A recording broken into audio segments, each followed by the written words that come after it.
dari tim Jokowi dan saya didukung Jokowi, mau apa saudara-saudara kalian? Sombong. Menurut saya sih diam adalah emas dan terlalu jujur juga itu tidak baik. Kejujuran itu ada jalurnya.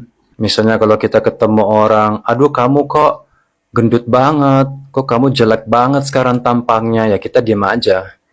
Terlalu jujur pun bisa menimbulkan kekacauan. Betul, Bambul. Dan kalau kita bicara bahwa ada seorang presiden yang mengendorse kita, mendukung kita, lo mau apa? Ya artinya kan mungkin selama ini tidak pernah netral. Betul.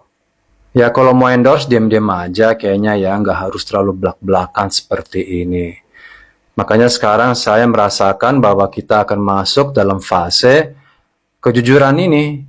Kejujuran ini yang tidak terkontrol, yang akan diungkapkan karena kita tidak tahu di mana kita berada, audiensnya siapa, dampaknya apa, emosi yang mungkin tidak bisa dikendalikan, akhirnya kan semua akan kebongkar. Akhirnya kan rugi siapa? Yang malu diri kita, karena presiden sebenarnya kan harus netral, tidak boleh mengendorse siapapun, meskipun dalam hati kecilnya dia memiliki pilihan, tapi tidak begitu nyata endorse-nya dan bantuannya. Itu saja sih. Jadi kita akan sekarang melihat bahwa kebenaran akan diungkapkan dengan Sendirinya. secara alami, tanpa harus kita korek-korek, akan kebongkar sendiri ya dengan statement-statement seperti ini.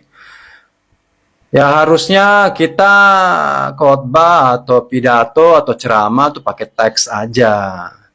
Kalau pakai teks itu lebih aman. Tapi kalau kita sekarang ceramah bebas seperti ini, ya kita tidak tahu. Kita mungkin lagi lelah, lagi capek, lagi nggak konsen, atau lagi emosi. Ya keluarlah statement-statement yang sebenarnya akan menimbulkan gaduh dan blunder. Ini pendapat saya ya, karena saya 5 tahun di Partai Gerindra dan tim sukses dari 2019. Tapi ketika dikatakan bahwa lawan itu curang dan bergabung dengan orang curang, ya saya mundur. Jadi saya tetap konsisten dengan narasi 10 tahun kecurangan 2014 sama 2019. Tapi ketika bergabung sama orang curang, saya mundur. Jadi saya konsisten. Saya punya integritas, saya. Kalau orang lain tidak punya integritas, ya itu urusan lain. Kalau kita memang mau didukung sama orang yang tidak punya integritas, apalagi kita mengatakan orang itu curang, ya itu urusan lain. Kita beda pribadi. Saya sebagai WNI, berpartai Gerindra, punya kartu keanggotaan, ya mungkin sekarang saya pengen jadi Menteri Luar Negeri. 2029. Anak abah. Mendingan jadi anak abah daripada jadi anak maling. Thank you. Prabowo sama pendukungnya sama aja ya. Aduh. Apa katanya? Bagi yang mau kerja sama, kami akan kerja keras. Bagi yang mau kerja sama, bagi yang mau nonton aja. Katanya yang nggak mau kerja disuruh nonton tuh di jalan, ya. Nyindir. Prabowo itu punya sifat buruk banget ya, suka menyindir.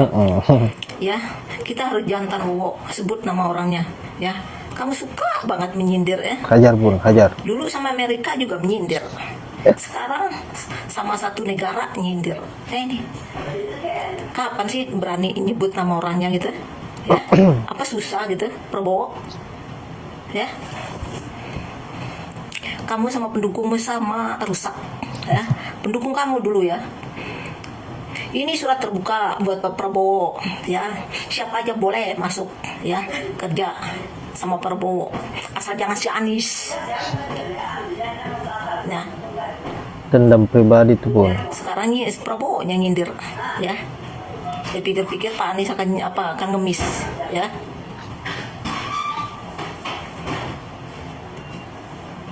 Pak Anies datang diundang sama KPU, katanya datang mengemis, ya, tidak punya urat malu, ya, pengen menjilat. Ganjar nggak datang, katanya tidak menerima kekalahan. Pendukung Prabowo ini paling haram jadah banget ya, Aduh. ya, paling haram jadah mulutnya itu, ya. Ngeri. Orang dekat sama Prabowo dikira katanya menjilat. Ya, Ganjar nggak datang katanya tidak menerima kekalahan. Nah sekarang Prabowo-nya sendiri nyindir, ya kami akan kerja keras ya dengan sekuat tenaga kami. Bagi yang nggak mau kerja ya silakan nonton. Nah ini mulut Prabowo sama pendukungnya sama aja ya. Heran saya. Ya, Pak Anies dekat katanya menjilat. Pak Anies nggak mau terima apa pekerjaan sama Prabowo. Oh katanya ini silakan menonton aja bagi yang tidak mau bekerja. Rusak banget ini kelompok ya. Saya nggak tahu mana yang waras. Dari yang berdasi 7 meter ya sampai 7 marah sama meter. pendukung Prabowo ini. Prabowo-nya sendiri suka nyindir loh. Coba sekali-kali Prabowo ya kamu pidato kamu sebut namanya gitu loh. Ya.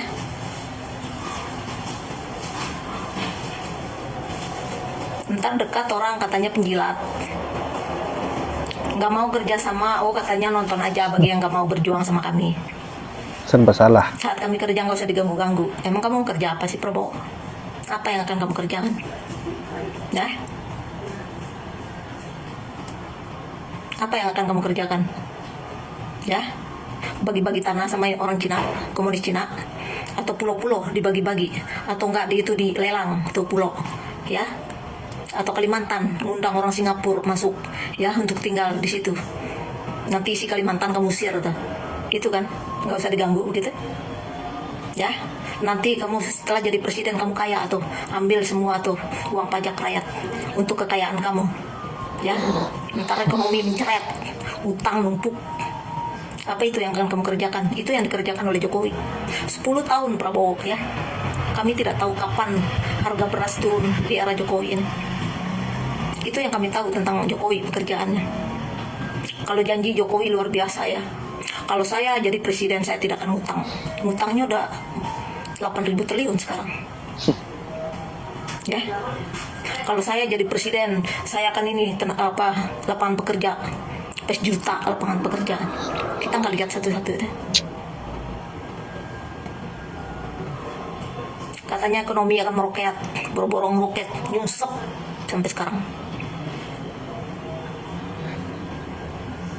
Katanya BBM tidak akan dinaikin, setiap bulan tuh naik. Saya nggak tahu apa yang dia ini sebenarnya. Aduh, benar-benar. Seharusnya hari ini Prabowo kita ketinggal menikmati karena Pak Harto sudah memberi kita jalan. Era Pak Harto mampu membangun ekonomi bangsa. Tapi jatuh tangan Jokowi masalah. Era PSBY ekonomi ya. Kalau naik itu Imlek ya, 3 bulan. 3 bulan itu udah normal. Betul. 10 tahun menjabat Jokowi saya nggak tahu normalnya kapan. Bagaimana kita akan bilang Jokowi ini bisa kerja?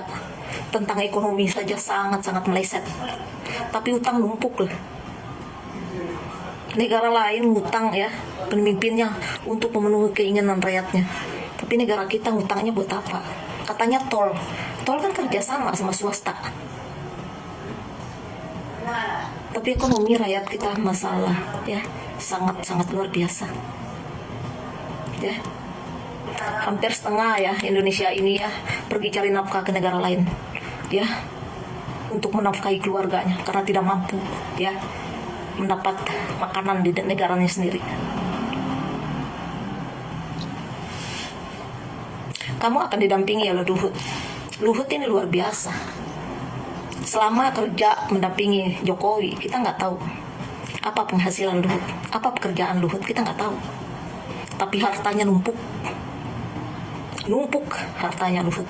Bahkan jabatannya sampai 30-40 tuh, satu orang jabatan, ya, sampai nggak bagian ya anak bangsa lainnya. Tapi kita tidak lihat hasil pekerjaan si Luhut. Ini Luhut satu-satunya yang menghina rakyat Indonesia, yang mengatakan rakyat Indonesia tidak punya skill.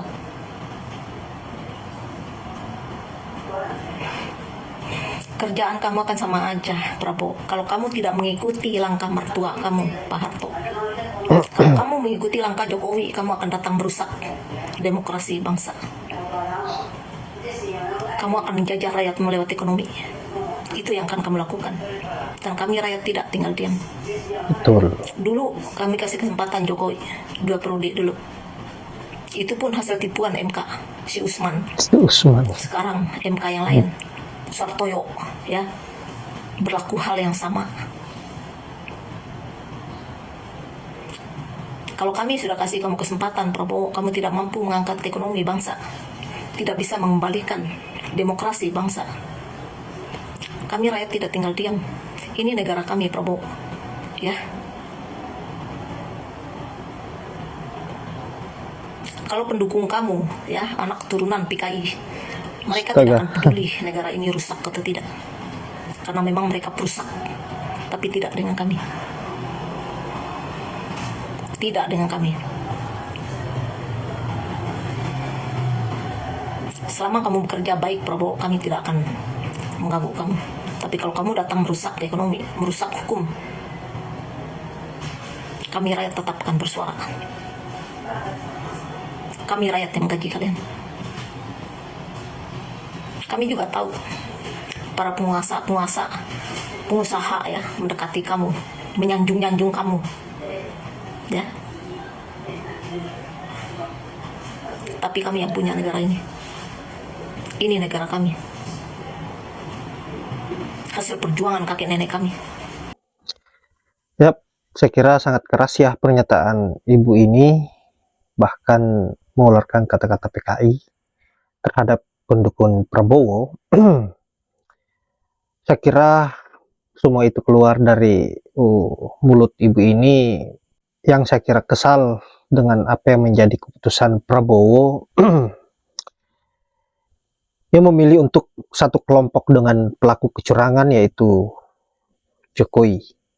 Saya kira siapapun sebagai rakyat Indonesia masih berpikir secara normal, menilai apa yang dilakukan oleh Jokowi dan Prabowo ini tentu pasti akan kesal, karena seolah mempermainkan demokrasi di negeri ini, menghancurkan konstitusi di negara kita yang tercinta, senak jidat merubah hukum demi ambisinya untuk meloloskan anaknya untuk menjadi wakil presiden. Dan saya sepakat dengan apa yang disampaikan ibu tadi, bahwa Prabowo dan pendukungnya ini sama saja mudah tersinggung dan mudah juga menyinggung. Saya kira inilah watak aslinya Prabowo. Dan apa yang disampaikan oleh Bang Bule tadi di video pertama, lagi dan lagi Prabowo melakukan sebuah blunder secara belak-belakan, mengaku di-endorse oleh Jokowi, yang itu artinya skenario kemenangan Prabowo dan Gibran ini sudah disetting oleh Jokowi dari awal, dan juga sudah menguasai MK, Bawaslu, KPU, semua yang berperang untuk pemilu di 2024 ini. Baiklah sahabat-sahabat, saya kira terlalu lama saya ngoceh, dan saya akhiri dengan ucapan wallahul muwaffiq ila aqwamit thoriq. Assalamualaikum warahmatullahi wabarakatuh.